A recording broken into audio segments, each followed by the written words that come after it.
एक ऐसे मुल्क का नक्शा है, मट्टी से आप और हम सब का खमीर उठा है। वही मुल्क जिसकी सरहदों की हिफाजत करते हुए पहाड़ हमारी और आपकी इज्जत से ज्यादा बुलंद हैं, और इन बुलंद पहाड़ों के पहलू में उबलते हुए दरियाओं का पानी हमारे और आपके लहू से ज्यादा कीमती है।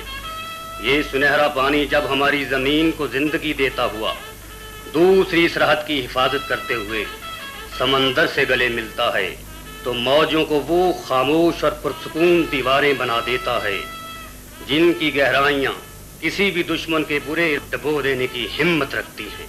अस्सलाम वालेकुम दोस्तों, मैं वली रईस आपकी खिदमत में एक बार फिर रईस एंटरटेनमेंट की तरफ से हाजिर हूँ। नाज़रीन, जैसे कि मैंने अपने पिछले प्रोग्रामों में भी कहा था कि पुराने ज़माने में जो फिल्में बनती थी उनमें ज़्यादातर ऐसी फिल्में थी जिनकी कहानियाँ जो बड़ी बेहतरीन होती थी, वो उनमें एक सबक भी होता था, एक मैसेज भी होता था, और कहीं कहीं कुछ ऐसी कहानियाँ भी थी जो आपको एक फ़िक्र में डालती थी, आपको एक सोच में कि ऐसा भी हो सकता है, और किस तरह ये हमारे राइटर्स ऐसी ऐसी चीज़ों को सामने लाते हैं, और फिर हमारे डायरेक्टर अपनी बिसात के हिसाब से, और फिर हमारे प्रोड्यूसर और हमारे आर्टिस्ट उन चीज़ों को एक अमर चीज़ बनाते हैं। नाज़रीन, रियाज शाहिद से तो सभी वाकिफ़ हैं, हमारे जितने फिल्म देखने वाले हजरात हैं। रियाज शाहिद की जो कहानियाँ होती हैं, रियाज शाहिद की जो सोच होती है, अमूमन औरों से ज़रा कुछ अलग होती है। वो अलग इस तरह होती है कि रियाज शाहिद की कहानियों में आमतौर पर वही प्यार, मोहब्बत, इश्क, वो मोहब्बत के वो जो तिकोन होता है, वो चीज़ें नहीं होती हैं। ये अमूमन अपनी फिल्मों में कहानी के साथ साथ कुछ ऐसी चीज़ें भी डालता है कि लोग फिक्र में पड़ जाते हैं कि क्या लिखा है। जैसे ससुराल को ले, पुरानी, जैसे ज़रका, ये अमन, बहश्त, नींद को ले, ऐसी क्लासिक कहानियाँ रियाज शाहिद ने लिखी है। इसी तरह ये कहानी भी रियाज शाहिद की ही सोच है, उन्हीं की तख्लीक है। जैसे हिदायतकार ऐसे बुखारी ने बहुत खूबसूरती से सेलुलॉइड के फीते पे मुंतकिल किया, जैसे अपने सिनेमा हॉल पे देखा। मैंने ये फिल्म 3rd या 4th रन में, जब ये फिल्म नूरमहल सिनेमा में रिलीज़ हुई तो मैंने वहाँ पे ये फ़िल्म देखी थी, लेकिन वहाँ पे फ़िल्म की इतनी समझ नहीं थी और फिल्म की कहानी की इतनी समझ नहीं थी।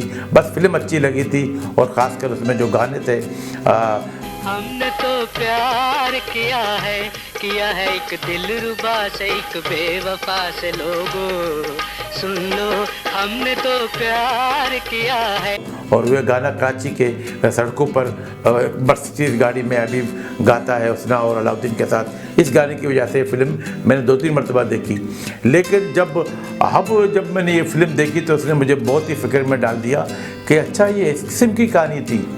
तो मैं आप लोगों को भी इस फिक्र में डालता हूँ। जी हाँ, फिल्म गुनहगार, ये फिल्म 3 नवंबर 1967 को रिलीज़ हुई। इसके साथ मोहम्मद अली और ज़ेबा की ज़ाती फिल्म आग, जिसके डायरेक्टर है सलमान थे, वो रिलीज़ हुई।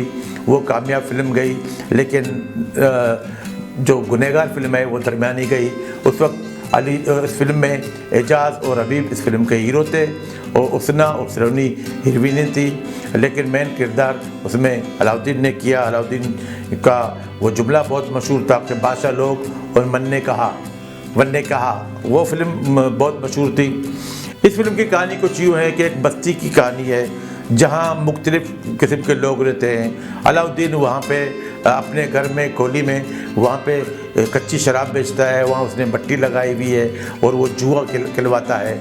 लेकिन चूँकि पुलिस की बार बार रेड होती है तो अलाउद्दीन कुछ लोगों को लेकर जो जुआ खेलना चाहते हैं, जो ताश खेलना चाहते हैं, उनको लेकर एक छोटे से ओढ़े में समंदर के बीचों बीच जाता है, वहाँ जाके जुआ खिलवाता है। क्या बे बब्बे, कैसी रही हमारी तरक्की? तुम अपनी कश्ती का 20 रुपए रोजाना भी लेते जाओ और हमारा जुआ भी बगैर किसी खतरे के चलता जाए।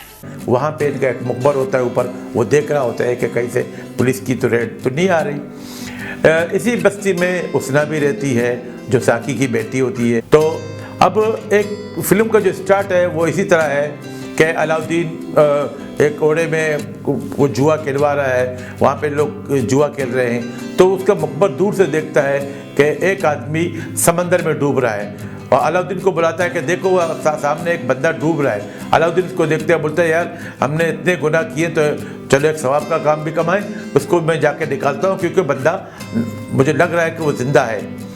इनका जो आदमी एक जुमला कहता है, जुमले को फिर बाद में मैं दोबारा रिपीट करूँगा, वो कहता है कि देखना कासू, कहीं वो जो डूबने वाला है बचाने वाले को भी अपने साथ लेकर ना डूबे। ध्यान से जाना कासू, बाज़ औक़ात डूबने वाला बचाने वाले को भी ले डूबता है। तू फिक्र न कर बब्बी, मेरी वापसी तक कारोबार बंद न करना, अरे गुनाह करते करते नेकी भी हो जाए। ये जुमला बहरहाल अलाउद्दीन वहाँ जाके उस बंदे को निकालता है तो वो हबीब होता है। पहले तो हबीब नाराज़ होता है कि तूने मुझे क्यों समंदर से निकाला, मैं तो खुदकुशी करना चाह रहा था, मैं पढ़ा लिखा आदमी हूँ, मुझे नौकरी नहीं मिली, मैं परेशानी में आकर मैंने ज़िंदगी से मैं तंग आ गया हूँ, मैं खुदकुशी करना चाहता हूँ, लेकिन तुमने मुझे बचाया क्यों। इसी बात पे पहले तू मैं होती है, फिर एक आध मुक्के एक दूसरे को मारते हैं। फिर अलाउद्दीन उसे कहता है कि चलो तुमने खुदकुशी करनी है कर लो, लेकिन थोड़े दिन सब्र कर लो, पहले सोचो कि तुम खुदकुशी सही कर रहे हो या गलत कर रहे हो, क्योंकि खुदकुशी हराम है। अलाउद्दीन हबीब को लाकर अपने घर में बिठा देता है, उसको कपड़े वपड़े पहना के तुम ये घर में रहो, मैं जाता हूँ अपने कारोबार पे। हबीब पूछता है क्या कारोबार है, बोलता है वो आके मैं आपको बताऊँगा। अलाउद्दीन के जाने के बाद हबीब इसके घर की तलाशी लेता है तो वो शराब का जो फैक्ट्री है जिसमें ड्रम है जहाँ शराब बनती है उसको देखता है। फिर एक बंदूक पूरे घर का, अलाउद्दीन के घर का वो मासरा कर लेता है, सारा सब कुछ वो जान लेता है। जब अलाउद्दीन आता है तो देखता है इसके हाथ में वो बंदूक है, तो अलाउद्दीन कहता है कि बादशाह लोग अब तुम्हें क्या बताना, तो तूने तो पूरे जासूसी कर ली है, अब तुमसे कोई बात छुपी नहीं है, मैं ये काम करता हूँ। तो हबीब कहता है कि कोई बात नहीं। तो कुछ दिनों के बाद फिर हबीब जो अलाउद्दीन की जो पड़ोसी होती है उसना, उसके साथ सलाम दुआ होती है, दोस्ती होती है। फिर अलाउद्दीन कहता है कि भाई आप ये मिलना जुलना मुझे पसंद नहीं है, अगर तुम उसना को चाहते हो, उसना भी तुम्हें चाहती है, तो सीधी तरह शादी की बात कर लेते हैं। तो उसना के बाप से शादी की बात करते हैं। अलाउद्दीन कहता है कि जी ठीक है, ये बंदा मेरी जिम्मेदारी है। अब जब ये सारी बातें होती हैं, इसी मोहल्ले में, इसी बस्ती में इजाज़ भी रहता है। इजाज़ एक पुलिस कांस्टेबल होता है और वो हबीब पे शक करता है और एक तरफा उसना से मोहब्बत भी करता है। अब आगे जाके कहानी कुछ यूँ टर्न करती है कि हबीब एक बहुत बड़ी मर्सिडीज गाड़ी लेकर बस्ती में आता है। सब देखते हैं कि इतनी बड़ी गाड़ी कहाँ से आ गई है। तो हबीब कहता है कि मुझे नौकरी मिली है, मैं कहीं पे नौकरी करता हूँ और मेरे मालिकान ने मुझे ये गाड़ी दी है कि ये गाड़ी आपकी है और इसी में आना जाना। तो सब परेशान होते हैं। तो इजाज़ आके पूछता है कि उसना से या अलाउद्दीन से कि ये कार गाड़ी कहाँ से आई है। कहा कि इसको नौकरी मिली है। इजाज़ कहता है कि पहली नौकरी में इतनी बड़ी गाड़ी भी नहीं देते, कोई वजह है। और इजाज़ के जहन में सारा शक पड़ जाता है कि कोई ना कोई चक्कर है यहाँ पे।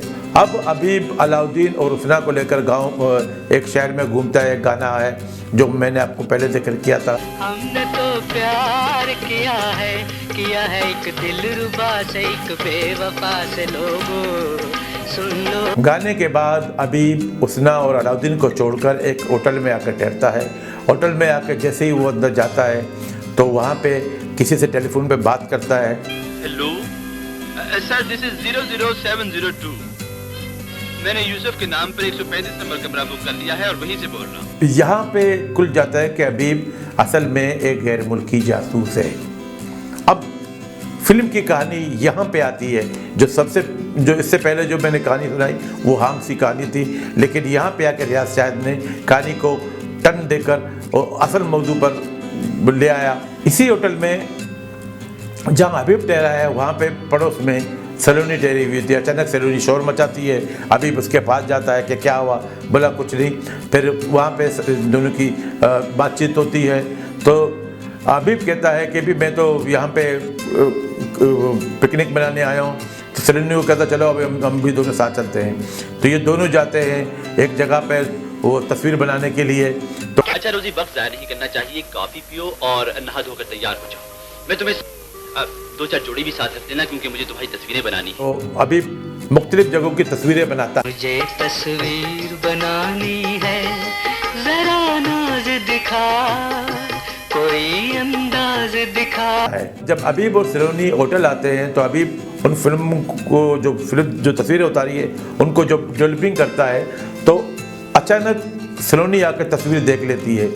तो वो कहती है कि भाई इन तस्वीरों में तो मैं हूँ ही नहीं, तूने कैसी तस्वीरें बनाई हैं, उसमें मैं नज़र ही नहीं आ रहा हूँ। तो अबीब कहता है असल बात यह है कि मैं एक जासूस हूँ गैर मुल्की, और मैंने ये तस्वीरें जो फौजी अड्डों की है, पाकिस्तान के मुख्तलिफ इलाकों की है, ये अपने मुल्क को भेज रहा हूँ, मैं असल में पड़ोसी मुल्क का जासूस हूँ।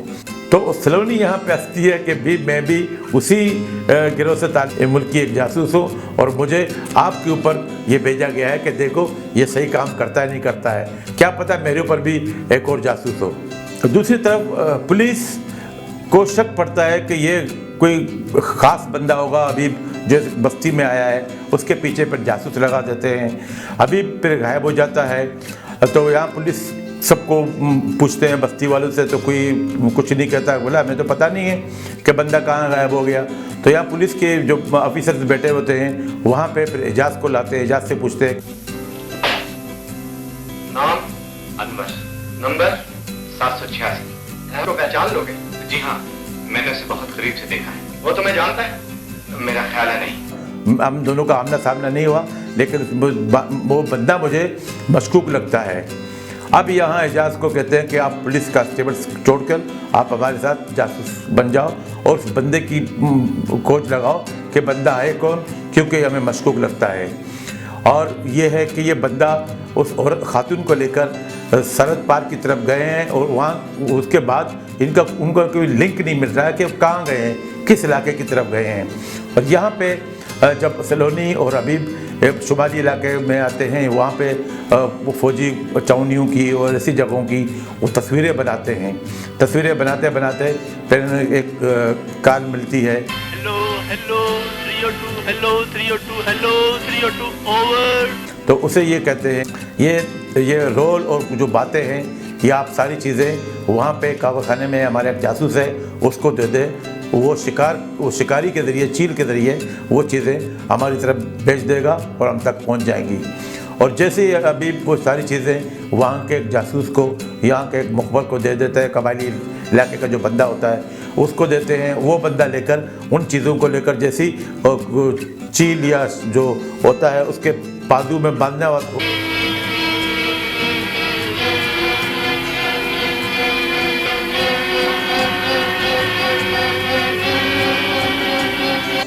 अब यहाँ पे एजाज उस बंदे की खोज में होता है। एजाज होटल में, इसी होटल में आके फिर वेटर बन जाता है जहाँ सलोनी और अबीब ठहरे हुए होते हैं। अब जो फिल्म रोल है वो चीनने वाली कौन होती है? वो होती चमचम, जो जासूस होती है, जो इस इलाके में एज ए डांसर काम करती है।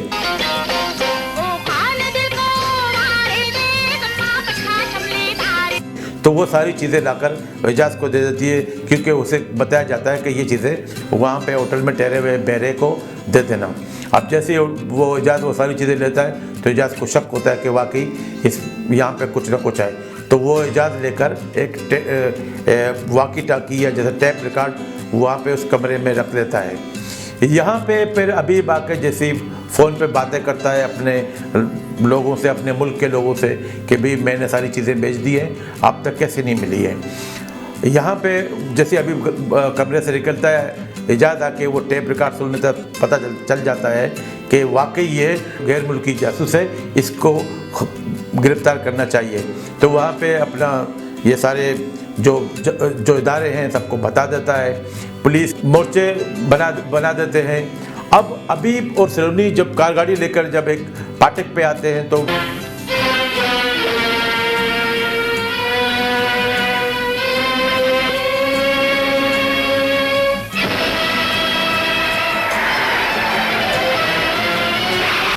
अबीब वहाँ से फरार होता है। वहाँ पे एजाज भी इसके पीछे आता है, वहाँ पे फाइट होती है। एजाज को ज़ख्मी करके वो अबीब फिर एक कश्ती के ज़रिए भागते भागते यहीं पे इसी बस्ती में आता है जहाँ अलाउद्दीन रहता है। यहाँ पे आके अलाउद्दीन के पास कहता है, अलाउद्दीन कहता है भी तुम इतने दिनों से कहाँ गायब थे और तुम्हारी ये क्या हालत हुई है और ये तुम्हारे हाथ में जो ब्रीफ केस है ये क्या है। तो हबीब को तो पता है कि ये बावला आदमी है, इसे सच सच बता जाता है कि मैं गैर मुल्की एजेंट हूँ, मैं यहाँ जासूसी करने आया हूँ। तो यहाँ पे इसी काम का मुआवजा मुझे लाखों रुपए मिलता रहा, सोचने की पड़ गए। सोच रहा हूँ कि लाखों रुपया तुम्हारे पास है, तुम मुल्क को क्यों छोड़ना चाहते हो? कोई बड़ा सा वकील करके मुकदमा। तो हबीब कहता है कि मेरा जुर्म ऐसा नहीं है कि इस मुल्क का वकील मेरे लिए लड़े, तुम ये कर लो कि मुझे किसी न किसी सूरत में समंदर के उस तरफ भेज दो और वहाँ पे मेरे मुल्क के आदमी या मेरे आदमी मुझे लेकर जाएंगे। अब ये सारी बातें उसना सुन लेती है। यहाँ पे अलाउद्दीन को थोड़ा बहुत शक होता है कि यार वाकई में गलत हूँ। तो अलाउद्दीन कहता है कि इससे पहले कि मेरी जो बुलवतनी या मेरी गैरत जाग जाए तुम इस यहाँ से निकल जाओ। अब अभी जैसे ही यहाँ से निकल जाता है तो उसने आके उसको झंझोड़ती है अलाउद्दीन को कि भी तुम क्या कर रहे हो, गैर मुल्की तूने पनाह दी है, तुम इस मुल्क के गद्दार हो। वो तुम इस चीज़ को नहीं देखो, ये अगर ये चाहें तो हमारे पूरे मुल्क को तबाह कर देंगे। वहाँ अलाउद्दीन की सोच बदल जाती है कि वाकई में गलत हो। तो अलाउद्दीन वो बंदूक लेकर दोबारा हबीब के पीछे चला जाता है। हबीब अभी तक वहीं खड़ा है जहाँ से इसको समंदर पार करना होता है। तो उसी जगह खड़ा है जहाँ फिल्म के स्टार्ट में हबीब को अलाउद्दीन बचाता है। अब अलाउद्दीन बंदूक लाकर उसे कहता है कि भाई अब मैं तुम्हें यहाँ से बाहर जाने नहीं दूंगा, मैं तो खैर गुनहगार हूँ लेकिन तुम मुझसे बड़े गुनहगार हो। तुमने इस मुल्क के जो राज लेकर वहाँ जा रहे हो, गैर मुल्क जा रहे हो, हमारे मुल्क को तबाह करने के चक्कर में हो। अब हम ठीक है, हम आपस में लड़ते हैं लेकिन हम किसी गैर मुल्की को इतनी इजाज़त नहीं देंगे कि वो आकर हमारे मुल्क की ये तबाही का जिम्मेदार बने। तो यहाँ पे अलाउद्दीन बंदूक से हबीब को मार देता है और उसी जगह मारता है जहाँ उसने बचाया था। बोला याद रखो यही वो जगह थी अहमद जहाँ मैंने तुम्हें मरने से बचाया था, और यही वो जगह है जहाँ मैंने तुम्हारी जिंदगी लेने का गुनाह किया है। मैं तुम्हारा गुनाहगार हूँ दोस्त, लेकिन मुझे अपने वतन की कसम, मैंने ये गुनाह एक बहुत बड़ी नेकी की खातिर किया है मैंने। तो यहाँ पे वो जुमला जो मैंने स्टार्ट में कहा था कि देख लो कहीं डूबने वाला बचाने वाले को अपने साथ ना लेकर डूबे, तो ये डूबने वाला अलाउद्दीन को अपने साथ लेकर डबो ही रहा था कि अलाउद्दीन बच गया।